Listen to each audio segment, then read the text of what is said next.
Hello students, how are you? Welcome to my channel NCERT Solutions, in which we are doing class 8th mensuration chapter.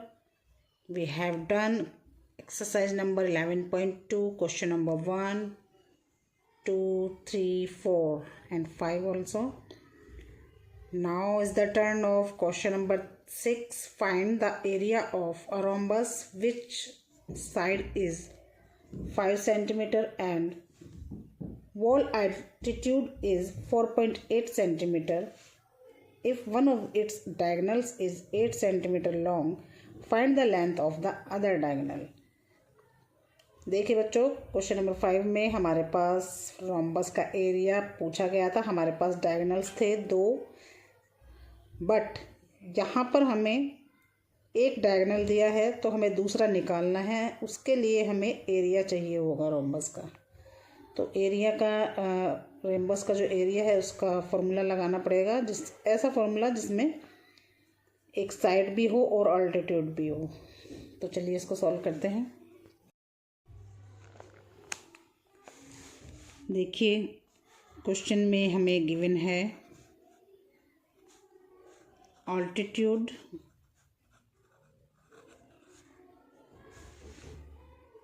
Of rhombus is 4.8 centimetre and इसकी one side दी है हमें 5 centimetre. तो rhombus का area निकालने का एक other formula भी होता है। Area of rhombus is equal to altitude multiply side, then altitude 4.8 multiply side is equal to 5. 5 8 is 40, carry 4, 5 4 is 20 and 24 point यहाँ लग जाएगा 24 सेंटीमीटर स्क्वायर। तो एरिया ऑफ रोम्बस हमने फाइंड आउट कर लिया है। अब हम इसका जो मेन फार्मूला है डायगोनल्स वाला वो इसमें अप्लाई करेंगे। Area of rhombus is equal to half multiply diagonals 1 and diagonal 2। Area of rhombus हमने यहाँ पर निकाला है जो कि 24 है। हाफ मल्टीप्लाई डायगोनल 1 दे रखा है, क्वेश्चन में गिवन है, जिसकी वैल्यू है 8 सेंटीमीटर और डायगोनल 2 हमें फाइंड आउट करना है। इसको सॉल्व करते हैं। 2 के टेबल में 8 4 टाइम्स, ये इधर मल्टीप्लाई में है, अदर साइड में जाके डिवाइड में चला जाएगा। 4 के टेबल में 24 6 टाइम्स, यानी डायगोनल 6 सेंटीमीटर ऑल्सो। देखिए बच्चों, ये 2 स्टेप में ये क्वेश्चन हुआ है। एक अदर फार्मूला जो मैंने आपको नया बताया है इसमें वो होगा area of rhombus is equal to altitude multiply by side. फिर इसको दूसरा जो मेन फार्मूला है उसमें पुट कर देंगे एरिया को और डायगोनल 2 की वैल्यू फाइंड आउट कर लेंगे। देखते हैं इसका नेक्स्ट क्वेश्चन। इसका 7th क्वेश्चन है the floor of a building consist of 3000 tiles which are rhombus shaped and each of its diagonals are 45 centimeter and 30 centimeter in length. Find the total cost of polishing the floor if the cost per meter square is ₹4। देखिए यहाँ पर एक building का floor दिया गया है जिस पर 3000 टाइलें लगनी हैं और इसकी जो शेप है वो रोम्बस है, जिसके डायगोनल्स हमें दे दिए हैं। और उस फ्लोर के ऊपर पॉलिश करने का जो हमारा एक्सपेंसेस होना है वो ₹4 पर मीटर स्क्वायर होना है। तो हमें पहले एरिया फाइंड आउट करना है, यानी एरिया ऑफ रोम्बस। चलिए सॉल्व करते हैं इसको। Area of rhombus is equal to half multiply D1 and D2। Half D1 है 45 सेंटीमीटर एंड D2 दिया है 30 सेंटीमीटर। कट करते हैं इसको 15 टाइम्स और 15 और 45 की मल्टीप्लाई करके आ जाएगा। 15 5 जा 75 का 5 कैरी 7, 15 4 जा 60 एंड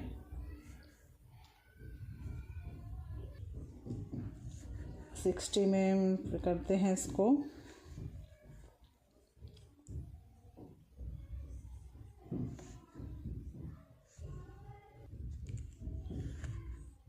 67 सेंटीमीटर, सॉरी सेंटीमीटर ही दिया है स्क्वायर। तो देखिए बच्चों, ये जो हमारा एरिया आया है सेंटीमीटर में आया है, तो पहले इसका हम वैल्यू निकाल लेते हैं कि क्या आएगी। 3000 टाइल्स निकालने के लिए कॉस्ट जो हमें दी गई है वो मीटर में दी गई है। क्वेश्चन में एक बार ध्यान से देखिए, हमें जो रोम्बस का डायगोनल्स दिया है वो 45 सेंटीमीटर में दिया है और कॉस्ट हमें जो दी गई है वो मीटर स्क्वायर में दी गई है, सेंटीमीटर स्क्वायर में नहीं दी गई है। तो सेंटीमीटर को या तो मीटर में कन्वर्ट करेंगे या मीटर को सेंटीमीटर में करके इसको फाइंड आउट करेंगे। तो पहले हम नॉर्मली क्वेश्चन कर लेते हैं, उसके बाद इसको कन्वर्ट करेंगे हम। देखिए बच्चों, रोम्बस का जो हमारा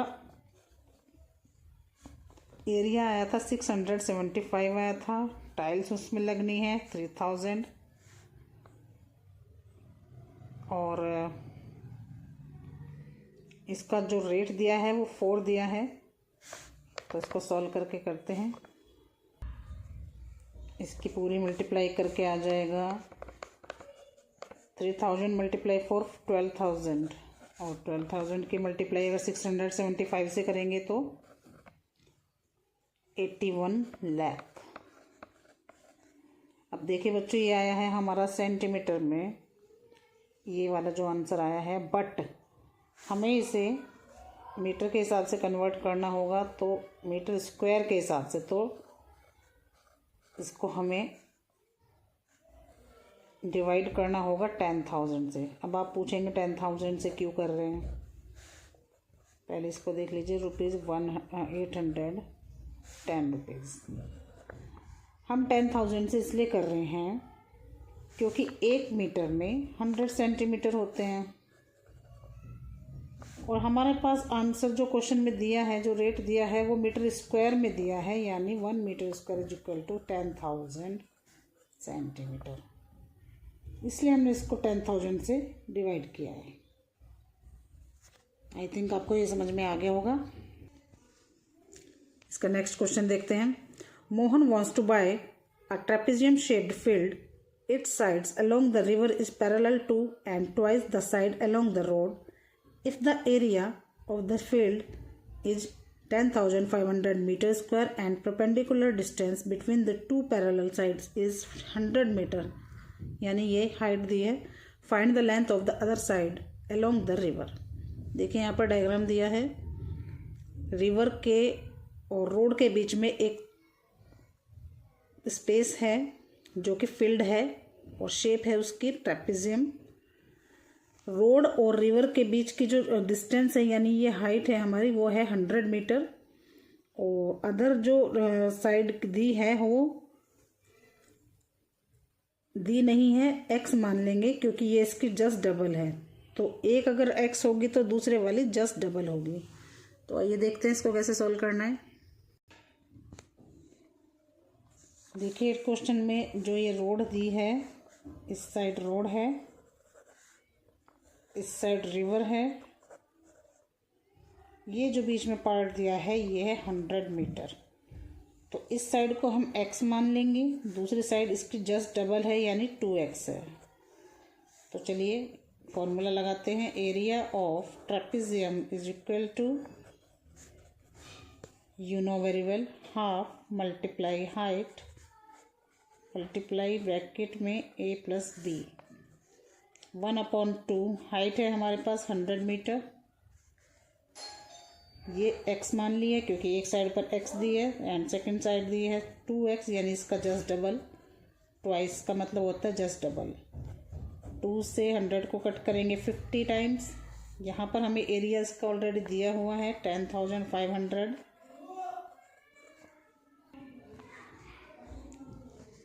ये यहाँ पर इसके साथ मल्टीप्लाई में है, नीचे डिवाइड में चला जाएगा।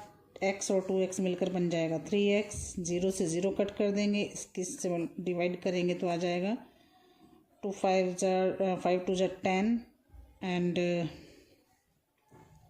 5 1 5 0। ये इसके साथ मल्टीप्लाई में है, इधर डिवाइड में आ जाएगा और x की वैल्यू आ जाएगी 70। That means 70 metre. अगर एक साइड हमारी 70 मीटर आई है तो अदर साइड जस्ट डबल है उसकी, यानी 2x। तो 2 × 70 इज़ 140 मीटर, यानी ये वाला x है तो 70 और इसका ये जस्ट डबल यानी ट्वाइस है तो 140 मीटर आ जाएगा। तो ये भी हमने सॉल्व कर लिया है। क्वेश्चन नंबर 9 देखते हैं इसका। Top surface of a raised platform is in the shape of regular octagon as shown in the figure, find the area of octagonal surface. देखिए बच्चों, यहाँ पर एक फिगर दी है, यहाँ पर 8 साइड्स है जिसको हम बोलते हैं ऑक्टागन। तो इसमें क्वेश्चन में कुछ गिवन नहीं है, सिर्फ आपको इन्फॉर्म कर दिया गया है कि इस फिगर में क्या क्या इसमें डिमेंशन दिया है। तो ये जो शेप बनकर आई है ऊपर, ये होता है हमारा ट्रेपेजियम। ऐसी एक डॉटेड लाइन यहाँ डालेंगे, ये भी हमारा ट्रेपेजियम हो जाएगा। बीच वाला जो पोर्शन होगा वो हमारा शेप बन के आया है रेक्टेंगल। दैट मीन्स ये ऑक्टागन हम 3 शेप में सॉल्व करेंगे। तो पहले ऊपर वाला ट्रेपेजियम निकालेंगे, फिर जस्ट सेम सामने वाला यानी अपोजिट साइड का ट्रेपेजियम होगा तो वो सेम ही होगा, क्योंकि ऑक्टागन की ऑल साइड्स यहाँ इक्वल दी हैं। तो 2 ट्रेपेजियम हमारे पास हो जाएंगे। फिर हम निकालेंगे रेक्टेंगल का। तो तीनों शेप्स का जब हम निकालेंगे तो इस पूरे एरिया का निकल के आ जाएगा। तीनों को निकाल करके ऐड कर देंगे तो पूरा एरिया यानी पूरी शेप का एरिया हमारे पास आ जाएगा। तो चलिए स्टार्ट करते हैं इसको। देखिए क्वेश्चन में ट्रेपेजियम 1 हम निकाल रहे हैं। तो area of trapezium is equal to 1/2 multiply h a and p। Height मैंने बताया था यहाँ पर 4 सेंटीमीटर दी है। ये देखिए ट्रेपेजियम यानी 1 साइड से दूसरी साइड के बीच में जो डिस्टेंस होती है उसको हम हाइट बोलते हैं, यानी वो 4 सेंटीमीटर दी है। एक साइड हमें 11 दे दी है, दूसरी साइड हमारे पास सामने नहीं दी है, बट हमें निकालनी है। कैसे निकालनी है? क्योंकि इसकी ऑल साइड्स 8 की 8 साइड्स इसकी इक्वल होती हैं और इसकी एक साइड हमें 5 दे दी है। दैट मीन्स इसके जो बाहर वाला जो एक्सटर्नल इसकी साइड्स हैं वो सब 5 मीटर की हैं। तो ये एक अंडरस्टूड थिंग है इसके अंदर। तो देखते हैं, इसकी 1 साइड हो जाएगी 11 और अदर साइड हो जाएगी 5। चलिए सॉल्व करते हैं। एक साइड दी है 11, अदर साइड दी है 5। सॉल्व करते हैं। 2 टाइम्स कट कर देंगे इसको। 2 × 11 and 5 16 यानी 32 मीटर स्क्वायर। तो अदर शेप भी हमारी सेम ही है, क्योंकि ऑक्टागन की ऑल साइड्स यहाँ इक्वल दी हैं, तो उसका एरिया भी हमारा सेम ही आएगा, यानी 32 मीटर स्क्वायर। अब हमारे पास एक थर्ड शेप और है बीच में जो मैंने बताया था, वो आती है हमारी रेक्टेंगल। तो उसको भी निकाल लेंगे। तो एरिया ऑफ रेक्टेंगल यानी जिसका फॉर्मूला होता है L × B, L for length and B for breadth. Length हमारे पास एक साइड दी है 11, अदर साइड दी है 5। मल्टीप्लाई कर देंगे, 11 5 जार 55 मीटर स्क्वायर। अब हमारे पास देखिए एक एरिया ये आ गया है, एक ये आ गया है और एक ये आ गया है। तो टोटल कर देंगे इसका। तो एरिया ऑफ ऑल शेप यानी पूरे शेप का एरिया यानी 32 + 32 + 55, तो ये हो जाएगा 64। 64 को अगर हम 55 ऐड करेंगे 119 मीटर स्क्वायर। यही इसका आंसर है पूरी ऑक्टागन शेप का। इस पूरे फिगर के अंदर 3 शेप इंक्लूड थी, एक ट्रेपेजियम, एक उसके अपोजिट साइड में ट्रेपेजियम, बीच में रेक्टेंगल। तो तीनों के निकाल करके हमने ऐड कर दिए हैं, तो इस पूरी शेप का एरिया आ गया है। चलिए करते हैं इसका नेक्स्ट क्वेश्चन, यानी क्वेश्चन नंबर 10।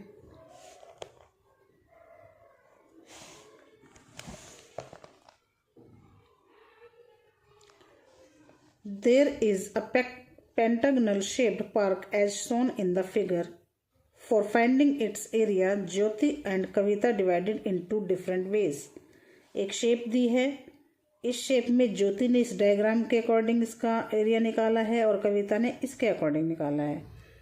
तो हमें दोनों से निकाल करके दिखाना है। तो इस वाले शेप में भी आप देखिए अंडरस्टूड है। अगर ज्योति की बात करें तो देखिए इसने 2 ट्रेपेजियम में इसका आंसर निकाला है, और कविता ने इसी शेप सेम शेप का जो एरिया निकाला है वो ऐसे करके, यानी रेक्टेंगल स्क्वायर और ट्रायंगल का एक करके निकाला है। दोनों में आंसर सेम ही आना है, बिकॉज शेप तो इतनी ही है, बस इन्होंने बांटा इसको जो है, पार्टीशन जो किया है वो अलग अलग शेप में किया है। तो पहले हम कविता का समझते हैं, फिर हम ज्योति का समझते हैं। चलिए देखते हैं। देखिए यह है कविता का। तो कविता की जो शेप दी है उसमें एक ट्रायंगल है, एक स्क्वायर है। तो ट्रायंगल का निकालेंगे पहले एरिया ऑफ ट्रायंगल, जिसकी जो फॉर्मूला होता है half multiply B into H. तो क्वेश्चन में हमें गिवन है इसका बेस यानी 15 मीटर, एंड इसकी हाइट है 15 ही सेंटीमीटर, यानी 2 से इसको कट करेंगे 7.5 आ जाएगा, एंड इसको अगर इससे मल्टीप्लाई करेंगे तो आंसर आ जाएगा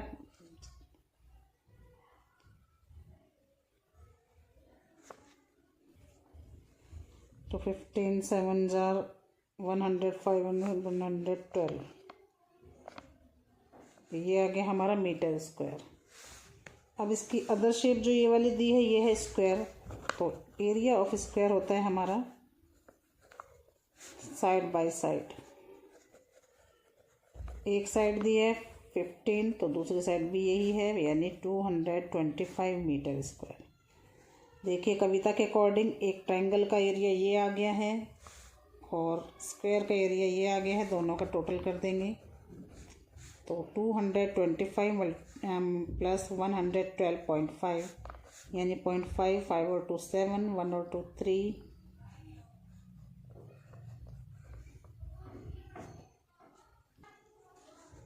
मीटर स्क्वायर। अब करेंगे ज्योति के अकॉर्डिंग इस क्वेश्चन को हम। ज्योति ने इसको ट्रेपेजियम में बांटा है तो एरिया ऑफ ट्रेपेजियम हो जाएगा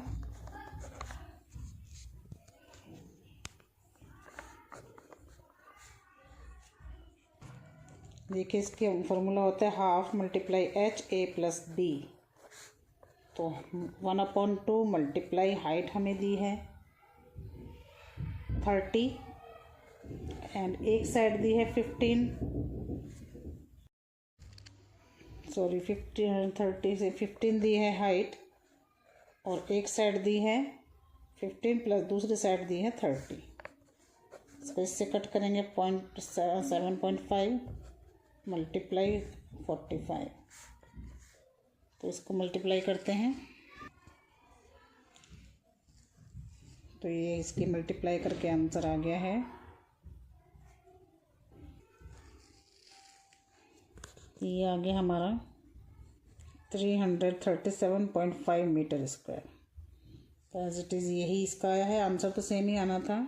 इस क्वेश्चन में 2 वे से इसको करके दिखाओ और बताओ कि किसका एरिया सजेस्ट करेंगे आप, ज्योति का, कविता का, या आप और किसी भी शेप से अगर इसको करना चाह सकते हैं तो कर सकते हैं। तो ये था क्वेश्चन नंबर 10। करते हैं क्वेश्चन नंबर 11 और एक्सरसाइज को ख़त्म करते हैं। Diagram of the adjacent picture frame has outer dimensions that is 24 multiply 28 and inner dimension दिया 16 and 20, यानी क्वेश्चन में दिया है, फिगर में भी दिया है। देखिए बच्चों इसमें हमें 5 फिगर दी हैं अलग अलग, 1 2 3 4 तो ट्रेपेजियम दिए हैं और बीच में एक शेप दी है रेक्टेंगल की। तो पांचों को अलग अलग निकालना है और सॉल्व करना है। तो देखते हैं इसको भी। सबसे पहले बीच वाला जो एरिया है एरिया ऑफ रेक्टेंगल उसको निकालते हैं, जिसकी एरिया का फॉर्मूला होता है L इंटू बी यानी लेंथ एंड ब्रेथ की मल्टीप्लाई जो है 16 मल्टीप्लाई 20 यानी 320 सेंटीमीटर स्क्वायर। अब 4 ट्रेपेजियम दिए हैं आमने सामने के, तो 2 आमने सामने के इक्वल हैं, तो पहले वाला और थर्ड वाला 1 होगा। फॉर्मूला है area of trapezium 1/2 multiply height and a plus b। 1/2 height दी है हमें इसकी 4 सेंटीमीटर, एक दिया है 16 एंड प्लस 24। 2 से 4 को कट करेंगे 2 टाइम्स और इसका प्लस करेंगे तो हो जाएगा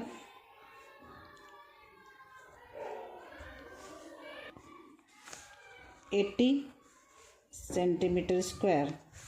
तो फर्स्ट और थर्ड का सेम ही आएगा क्योंकि आमने सामने के सेम है। अब सेकंड और फोर्थ का निकालेंगे, जो भी आमने सामने सेम है तो फॉर्मूला सेम ही लगेगा, बस फिगर चेंज हो जाएगी। इसकी भी हाइट 4 सेंटीमीटर दी है, बट एक साइड दी है 20, एक साइड दी है 28। तो सॉल्व कर दो इसको 2 टाइम्स, ये कट हो जाएगा 2 मल्टीप्लाई 48 यानी 96। तो देखिए बच्चों, एरिया ऑफ रेक्टेंगल आ गया है 320, फर्स्ट और थर्ड ट्रेपेजियम आ गए 80 एंड 80, और सेकंड और फोर्थ ट्रेपेजियम आ गया है 96 एंड 96। पूरी फिगर का इन्होंने एरिया नहीं पूछा है, अगर पूछते तो हम इन सबको ऐड कर देते। तो ये इसका आज का सॉल्यूशन है। इसी के साथ ये 11 क्वेश्चंस भी कंप्लीट हो गए हैं। मेंसुरेशन चैप्टर में आगे आने वाले जो एक्सरसाइजेज हैं उनमें आपको फॉर्मूला लर्न करने होंगे। तो इस वीडियो को एंड करते हैं। वीडियो ज़्यादा लंबा हो गया क्योंकि इसमें एक्सप्लेनेशन बहुत ज़्यादा थी। वर्क इतना नहीं है बट कैलकुलेशन इतने नहीं है, बट इसकी जो इसकी जो एक्सप्लेनेशन है वो काफ़ी समझने वाली है। आई होप आपको ये वीडियो अच्छी लगी होगी। वीडियो अच्छी लगी है तो लाइक करें, शेयर करें, चैनल पे नए हैं तो सब्सक्राइब करें। मिलते हैं आपसे नेक्स्ट वीडियो में, तब तक के लिए हैव ए गुड डे।